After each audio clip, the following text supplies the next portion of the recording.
Suffering. Faithful in the midst of suffering. Tapat sa gitna ng pagdurusa. Sige ba tayo saglit na manalangin?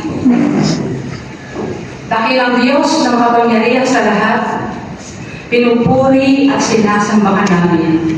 Pinaparangalan, dinadakila, itinataas ang iyong pangalan. Ama, salamat po sa araw na ito. Pangunahan niyo po kami sa aming pag-aaral ng iyong banal na salita. I-cover niyo po ako, Panginoon, sa iyong banal na likuran. Kayo po ang marinig, kayo po ang makita, wala na pong iba. Salamat po, salita ng Diyos ang maririnig, hindi salita ng tao. Yes. Maraming salamat po sa iyong pagkilos, Panginoon Espiritu. You are very much welcome in this place. Pangunahan niyo po ang bawat isa. Ang dalangin po namin, katagumpayan para sa iyong mga anak. Yes. Salamat po aming Diyos, mangyayari po ang kalooban mo sa bawat isa sa amin. Yes, Lord. Maraming salamat po. Sa pangalan ni Jesus. Amen. Amen. Amen. Palakpakan po natin ang Lord. Letter to the angel of the church in Esmeralda. This is the message from the one who is the first and the last, who was dead but now is alive. Right?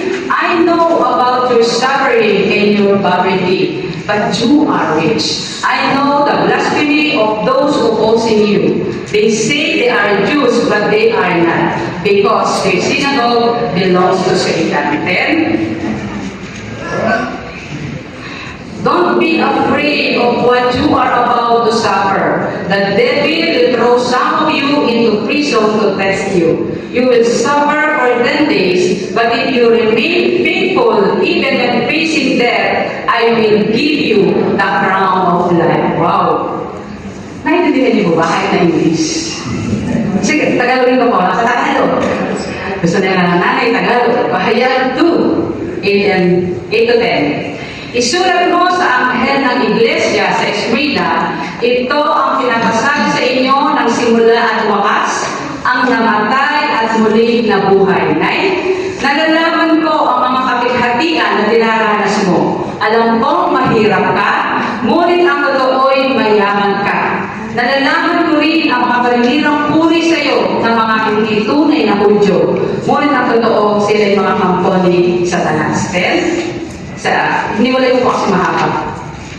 Huwag kang matakot sa mga pag-uusig na malapit mo na ang ganasin. Magkinig ka. Makinig po tayo. Ipapabilang ko ng Diablo ang ilan sa inyo bilang pagsubok. Magtiis kayo sa loob ng 10 araw. Manatili kang tapat hanggang kamatayan at gagantimpalaan kita ng korona ng buhay. Praise God. Hallelujah. Palakpakan po natin si Lord. Esmeralda, nakikita po ng Lord ang ating mga pinagdadaanan. Wala po tayong maitatago sa Kanya. At ang pangako ng Lord, kapag nanatili po tayong tapat sa Kanya, tayo po'y gagantimpalaan ng Diyos ng korona ng buhay. Yun po ang pinakamahalaga, yung crown of life. Amen? Sabihin po natin, thank you, Jesus. Thank you, Jesus. Thank you. Ang Lord po talaga napakabuti sa atin. Kaya po, no? Ang Diyos po natin may ginagawa. Kahit nakatahimik lang tayo, meron po ginagawa ng ating Diyos. So in the midst of our trials and challenges in life, it is important for us to know that we are not alone. Hindi po tayo nag-iisa. Our Lord Jesus sees our sufferings. Nakikita po ng Lord ang ating mga pagdurusa. Mga kapatid, sa gitna ng ating mga pagsubok at hamon sa buhay, mahalagang malaman natin na hindi po tayo nag-iisa. Hindi po tayo nag-iisa. At ang ating Panginoong Yesus ay nakikita ang ating mga paghihirap. Ang lahat po ay langkad sa ating Panginoon. Pasilin po natin ngayon. Pasilin natin, tingnan natin ang mga mensahe ng Lord. Ang mensahe niya sa simbahan ng Esmeralda. Isang simbahan na dumanas ng matinding pag-uusig. Ito po yung pag-aaral natin ngayon na magiging encouragement po sa ating lahat. Amen? Amen. The essential points we should keep in mind. Ano po yung mga pangunahing punto na dapat natin isa-isip? Base po sa verse na binasa po natin. Number 1, mabilis lang po tayo, meron pa pong youth fellowship mamaya. Number 1, the identity of Jesus. The identity of Jesus. Sabi po ngayon sa Pahayag 2, verse 8, isulat mo sa anghel ng iglesia sa Esmirna, ito ang pinapasabi sa iyo ng simula at wakas, ang namatay at muling nabuhay. Pinapakita po ng verse sa kapangyarihan at otoridad ni Jesus. Pinapakita niya may kapangyarihan ng Diyos. Siya ang simula at ang wakas na nagtagumpay sa kamatayan. Mga magulang at kapatid, ito po ay nagbibigay ng pag-asa sa bawat isa po sa atin. Nasa gitna mo ng pagdurusa, tandaan po natin, si Jesus ang may control ng lahat. Siya po ang may control. Palapakan po natin si Jesus. Mga minamahal, ang pagiging buhay niya, matapos mamatay, ay nagbibigay ng katiyakan na may buhay na walang hanggan. Nabuhay siya. Meron tayong pag-asa. May katiyakan po tayo na may buhay na walang hanggan kasama ng ating Panginoong Jesus. Siya po ang kasama natin. Tandaan po natin, ang pagtunay tayo mananampalataya, tayo po ay mayroong buhay na walang hanggan kasama ni Kristo. Amen? Amen. Ang sarap sa pakiramdam kapag inisip mo na mahal ka ng Diyos. Mahal na mahal po tayo ng ating Panginoon. Kasi ang lahat po nangyayari sa atin, nakikita po niya. Lahat po, nakikita ng ating Panginoon na nangyayari po sa atin. Nahihirapan ka ba kapatid? May problema ka ba ngayon? May sakit ka ba? May nilaramdam ka ba? Meron ka bang alalahanin ngayon? May pangangailangan ka? Nakikita po ng ating Panginoon. At sasamahan niya po tayo lagi. Amen? Amen. Siya po ang maantabay sa atin. Ang Lord po ang nakakaalam ng ating future. Siya po ang nakakaalam ng ating kinabukasan. Kaya makakabuti po sa atin, ibigay na po natin kay Lord ang lahat ng mga plano at desisyon natin sa buhay. Sa Kanya po natin sabihin ang lahat. Ang Diyos po natin ay makapangyarihan. Sapagkat ang Diyos po natin alam niya kung ano po ang makakabuti sa atin. Amen? Amen. Alam na alam ng Diyos kung ano po ang makakabuti sa atin. Kaya huwag po tayo mag-alala. Ang Diyos po natin, pag sinabi natin sa Kanya ang lahat ng mga alalahanin natin sa buhay, pag sinabi natin sa Kanya mga plano natin, mga desisyon natin, sasamahan po tayo ng Lord. Siya po ang solusyon. Si Kristo. Ano ba yung problema mo, mga magulang at kapatid? Jesus is the answer. Amen? Amen. Siya po ang Alpha at Omega, ang simula at wakas. Hallelujah, praise God. Palapakan po natin si Jesus. Jesus understanding of suffering. Jesus understanding of suffering. Pahayag 2:9, Revelation 2:9, nalalaman ko ang mga kapighatian na dinaranas mo. Alam kong mahirap ka, ngunit ang totoo'y mayaman ka. Nalalaman ko rin ang mga paninirang puri sa iyo ng mga hindi tunay na Hudyo, ngunit ang totoo'y sila'y mga kampo ni Satanas. Ano po yung isabihin ito, mga magulang kapatid? Kagaya po ng mga taga-Esmeralda, simbahan po ng Esmeralda, nalalaman po ng Lord ang ating mga kapighatian, kadukhaan o kahirapan sa buhay. Tandaan po natin, hindi tayo nag-iisa sa ating mga paghihirap. Alam ng ating Panginoong Jesus ang mga pinagdadaanan natin. Alam ng Lord yan. Huwag mo sabihin na iniwan ka ng Lord. May katanga ko, di ba? Si Gary Valenciano, natutulog ba ang Diyos? Hindi. po natutulog ang Diyos. Nakikita niyo po lahat na nangyayari sa atin. Gising siya 24 hours. Sabi ko sa verse, ngunit ang totoo'y mayaman ka. Yung pong katotohanan, mayaman ka. Ibig sabihin po nito, mga minamahal, ang tunay na kayamanan ay hindi naman po sa material na bagay, kundi po ang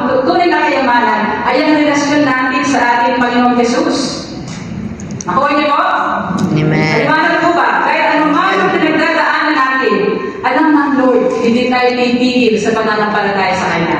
Amen? Amen. Maging mayaman man tayo, hindi tayo titigil sa pananampalataya sa Diyos. Maging mahirap man tayo, hindi tayo titigil sa pananampalataya sa ating Diyos. Alam po ng Lord yan. Amen? Kung mayroong mga po na namuusik sa atin, o kung mayroong mga tao na pinagtatawanan ka, ipag-pray po natin sila. Pagpanahin sila ng Lord. Pag-pray po natin na pagpanahin sila ng Lord. Lahat sa mga tao na namuusik sa atin, na pinagtatawanan tayo, pag-pray po natin sila, na pagpanahin sila ng Lord. I-extend po natin ang ating pagmamahal sa mga tao na namuusik po sa atin. Amen? Amen. Pag-ibig. Di ba po ng Espiritu? Kailangan po nasa puso natin yan. Unang-una, pag-ibig. At ang dulo, pagpipigil sa sarili. Ang ina sa sabi, Pastore.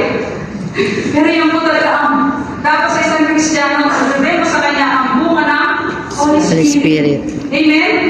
Amen. So pagka nakikita po ng ating Panginoon ang lahat, alam ng Lord ang lahat ng pinagdadaanan po natin. At dahil alam ng Lord at nakikita niyo po ang lahat, mga magulang at kapatid, manampalataya po tayo na hindi tayo pababayaan at hindi po tayo iiwanan ng ating Panginoon.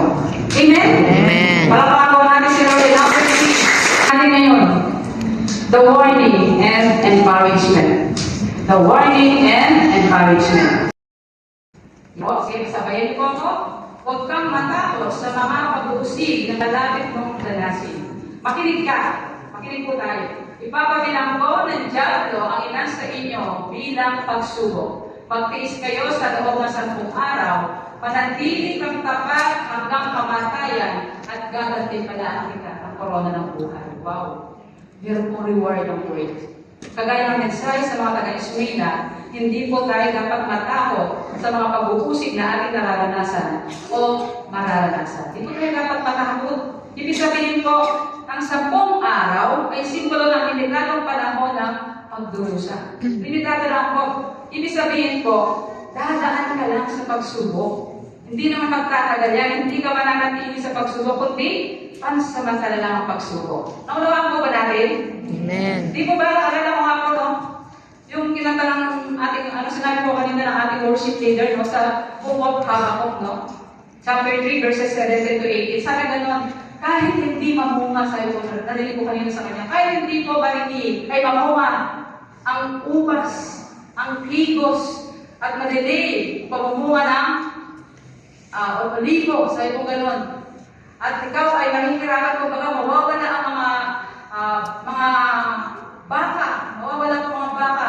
At kung baga hindi ka aanin ang mga bukirin mo, kahit ganyan pa ang mangyari. Mahihirapan ka, pero sabi ka na ni Prophet Habakkuk, anong gagawin niya? Magiging masaya siya. Magpupuri siya sa Diyos. Hindi magiging alintana sa Kanya, kahit nahihirapan siya, nawala ang lupa, nawala ang baka, hindi siya umani, nawala ang hindi na bunga ang mga puno, pero ano siya? Siya pa din ay magpupuri, siya pa din ay masaya, magagalat, sapagkat alam niya, iniligtas siya ni Yahweh. Amen. Amen? Kagaya po ni Prophet Habakkuk, ilagay po natin sa puso natin, ano ang pang pinagdadaanan natin, ililigtas tayo ng Diyos. Even nagdadalo ng mga ng Lord, no? Sa Habakkuk 3:17-18, mayroon po siyang confidence in the Lord, si Prophet Habakkuk. Kaya po natin pag tayo mag-alala. Amen? Kahit may problema man po tayo na mahirap. Ang hirap, hindi kasi ikaw pastora ng problema eh. Alam niyo po, kahit may problema kagaya ni Prophet Habakkuk, no? Kahit na masasabi ganyan, kahit mawala na, di ba? Wala siyang ani. Ano mo isipin mo pa, nagtalim ka, wala kang ani. Di ba? Hindi namunga. Nawala ang mga alagang tupa, ang baka. Namatay ang iba. Tapos ngayon, magpupuri ka pa rin, sasamba ka kay Lord, di ba? Kaya na yung unang awin natin, hindi na ba kayo hirap pagpuri sa Diyos kapag punuan ang mga problema sa buhay. Pero sabi po ni Prophet Habakkuk na po, siya ay magbabala at magsasaya siya sapagkat alam na nililigtas siya ng ating Diyos. Amen. Kaya din po natin pag tayo titigil, mga magulang ng kapatid, huwag tayong titigil. Yamang inahong, andito na tayo. Tinagap natin ang Lord ng buong puso. Tayo po'y anak ng Diyos. Huwag po tayong titigil. Tayo po'y buong puso, mananalig, sasamba sa ating buhay na Diyos.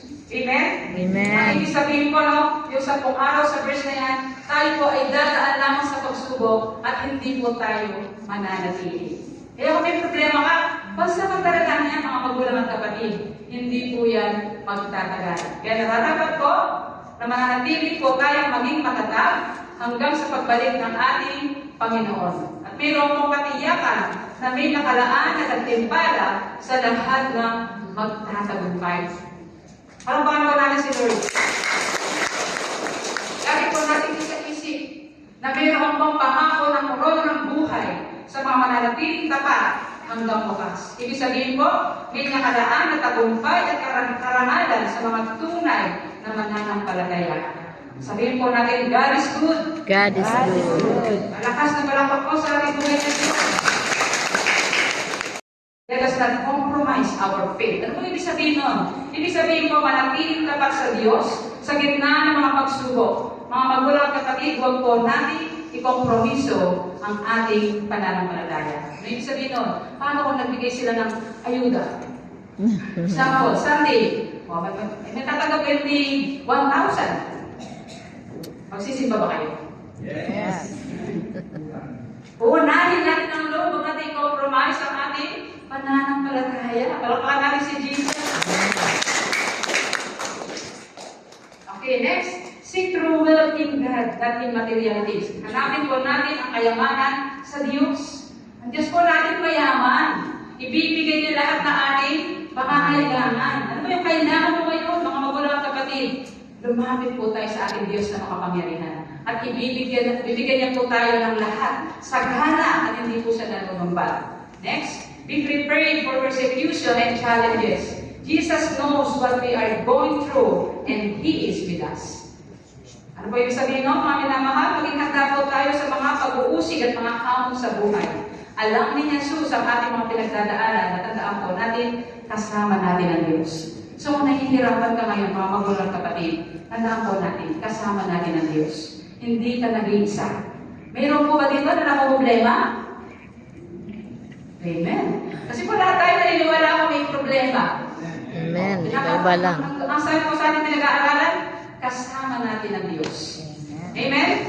Amen. Next, be steadfast and trust in the promise of eternal life. Ibig sabihin po, anuman ang mangyari, magpakatatag po tayo at magtiwala sa pangako ng buhay na walang hanggan sa lahat ng anak ng Diyos. Meron po tayong buhay na walang hanggan.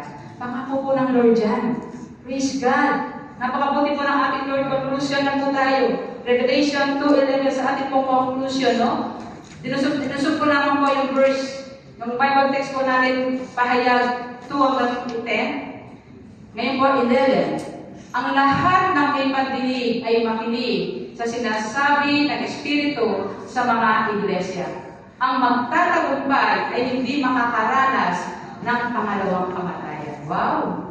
Napakabuti po ng Lord, no? Hanggang talagang pag nagtagumpay ka, meron kang buhay na walang hanggan, meron kang round of life. Amen? Wala bang palakpak kay Lord? Brethren, the message to the church in Espina is a reminder that our faith will be tested. Test po ang ating pananampalataya. But in the midst of all this, Jesus is with us, whatever happens. Jesus is with us, whatever happens. Kahit po anong mangyari, si Jesus po ay nasa atin. Di lang natin sa pinapansin minsan. Ang Diyos po ay sumasa atin. Tayo po ay templo ng banal na Espiritu ng Diyos. 1 Corinthians 6:19. Kaya hindi na po natin pag-aari ang ating mga sarili. Tayo po ay pag-aari ng Diyos. Amen? Amen. Kaya ano po ang plano ng Lord? Mangyayari po yan, wala pong makakapilit. Kung gusto kang pagpalain ng Diyos, walang makakapilit. Amen? Amen. Kaya pasalamatan mo ang Lord dahil pag pinagdadaanan mo, Lord, thank you. Hallelujah, napakabuti mo, Lord. Hindi mo ko iniiwan. So, ang mga anak ng Diyos, mga lahat tayo ng mga anak ng Diyos, hindi po tayo dapat nangihina. Hindi tayo dapat nanggulupay-tay sa gitna ng mga pagsubok sa buhay. Bakit? Kasi kasama natin ang Diyos. Amen? Amen. So, napaganda po, amen? Ang lahat po ng biyaya pagpapala ng Diyos ay sa atin. Manakalataya lamang po tayo sa ating Panginoon. At huwag po tayong titigil. Ano mang problema yan, huwag po tayong titigil. Kasama natin ang Diyos. Amen. At huwag po tayong titigil sa ating kapwa. Focus to Jesus. Ano man ang pinagdadaanan, ano man ang problema, focus to Jesus. Amen? Wala na po dapat yung inggit. Wala na po dapat sa puso natin yung hinanakit. Yung mga sama ng loob, banal po dapat yan. Kasi ang sa atin, ang banal na Espiritu ng Diyos, ang nais niya, yung bunga ng Holy Spirit. Sige nga, pakiklas mo yung bunga ng Holy Spirit. Unang-una na po dyan, ang pag-ibig. Kapag may pag-ibig sa puso, kapag may pag-ibig ka, magiging maganda po ang lahat. Di ba may katasahan, may pag-ibig na lang. Hindi ako rin kumanta kasi siya na po. Sana yung pag-ibig na lang.